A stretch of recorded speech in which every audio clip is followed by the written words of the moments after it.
Hi dears, welcome back to my channel. ഇന്ന് നമുക്ക് swing മെഷീന് എങ്ങനെയാണ് മെയിൻറ്റെയിൻ ചെയ്ത് വെക്കുന്നതെന്ന് നോക്കിയാലോ. ഞാനിതിപ്പോൾ 5-6 മാസമായിട്ടോ ക്ലീൻ ചെയ്തിട്ട്. അത്യാവശ്യം നല്ല വർക്ക് ഉണ്ടായിരുന്നു. വർക്ക് കാരണം നമ്മൾ വർക്ക് പെട്ടെന്ന് കംപ്ലീറ്റ് ചെയ്ത് കൊടുക്കണമല്ലോ. അത് കാരണം കണ്ടിന്യൂസ് ആയിട്ട് നമ്മൾ ഈ വർക്ക് ചെയ്യുന്നത് കൊണ്ട് തന്നെ നമ്മുടെ മെഷീനിൽ അത്യാവശ്യം നല്ല പൊടി പിടിച്ചിട്ടുണ്ട് കേട്ടോ. ഇത് നമ്മൾ ത്രെഡ് വെക്കുന്ന ഏരിയയാണ്. ഇവിടെ നിങ്ങൾക്ക് കാണാൻ കഴിയും, അത്യാവശ്യം നല്ല പൊടി പിടിച്ചിട്ടുണ്ട്.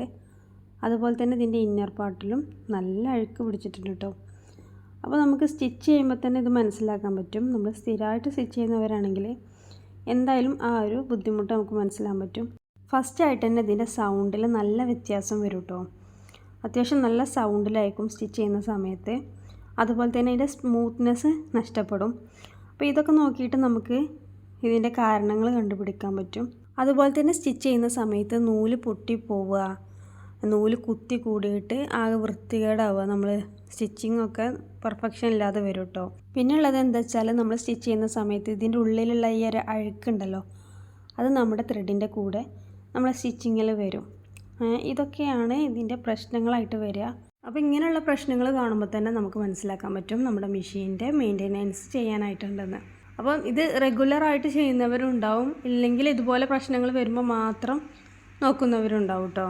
അപ്പോൾ ഇത് നമുക്ക് മൊത്തത്തിൽ അഴിച്ചിട്ടൊന്ന് ക്ലീൻ ചെയ്തിട്ട് ഒന്ന് ഓയിൽ ചെയ്ത് കൊടുക്കുക. അപ്പോൾ ഇത് അഴിച്ചെടുക്കാനുള്ള ടൂൾസ് ഇതിൻ്റെ കൂടെ തന്നെ ഉണ്ടായിരുന്നു.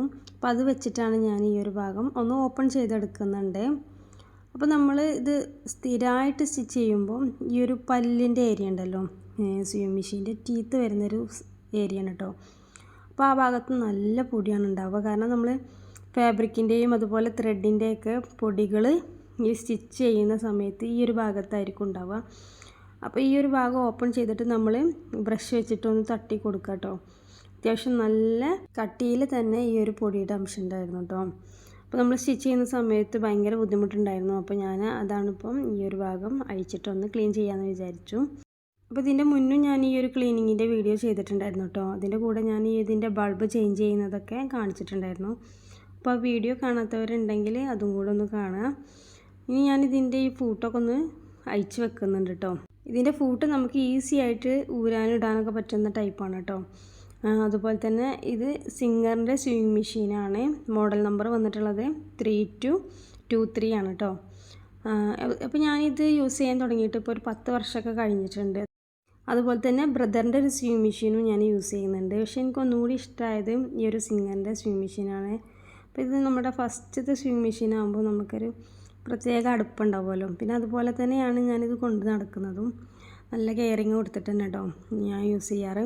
പിന്നെ ഇടയ്ക്ക് ഇതുപോലുള്ള ചെറിയ ചെറിയ പ്രശ്നങ്ങൾ നമുക്ക് തന്നെ വീട്ടിലിത് മെയിൻറ്റെയിൻ ചെയ്തെടുക്കാം കേട്ടോ.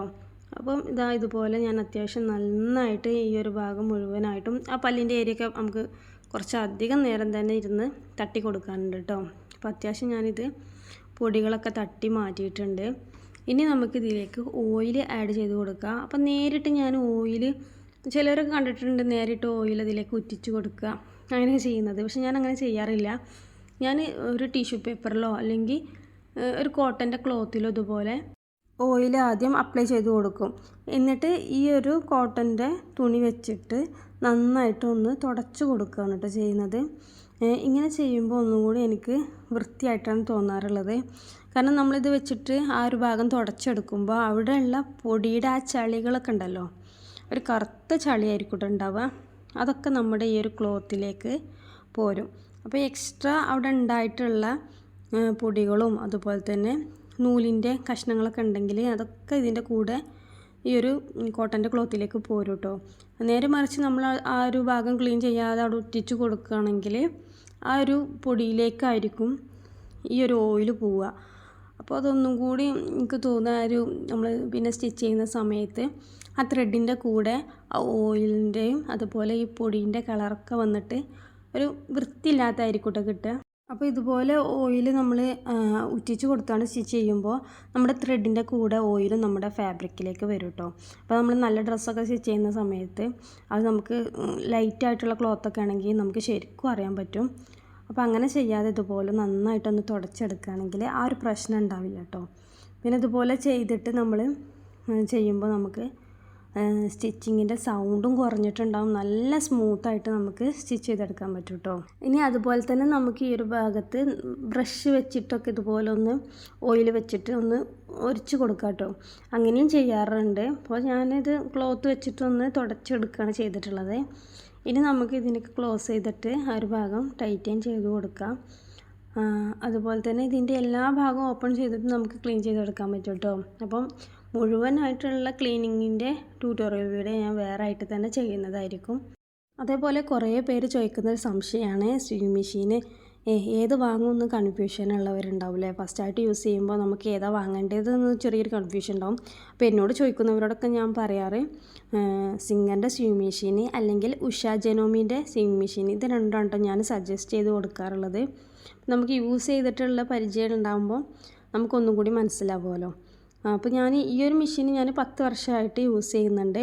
അതുപോലെ ബ്രദറിൻ്റെ സ്വിംഗ് മെഷീൻ ഞാൻ അടുത്തായിട്ട് 1-2 വർഷമായിട്ടുള്ളൂ കേട്ടോ.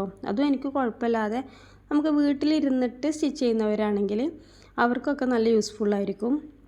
അതെല്ലാം നമ്മൾ പ്രൊഫഷണൽ യൂസിന് വേണ്ടിയിട്ടുള്ളതാണെങ്കിൽ അതിന് നമുക്ക് കുറച്ചും കൂടി ബെറ്റർ ആവുക പവർ സ്വിംഗ് മെഷീനാണ് കേട്ടോ. ജാക്ക പോലുള്ള നല്ല ഹൈ സ്പീഡുള്ള മെഷീനുകളുണ്ടല്ലോ, പക്ഷേ അതിന് റേറ്റും കുറച്ച് നല്ല റേറ്റ് വരുന്നുണ്ട്. അപ്പോൾ ഞാൻ ആ ഒരു കോട്ടൻ്റെ ക്ലോത്ത് വെച്ചിട്ട് തന്നെ ഇതിൻ്റെ മുകൾ ഭാഗമൊക്കെ ഒന്ന് തുടച്ച് കൊടുക്കുന്നുണ്ട് കേട്ടോ.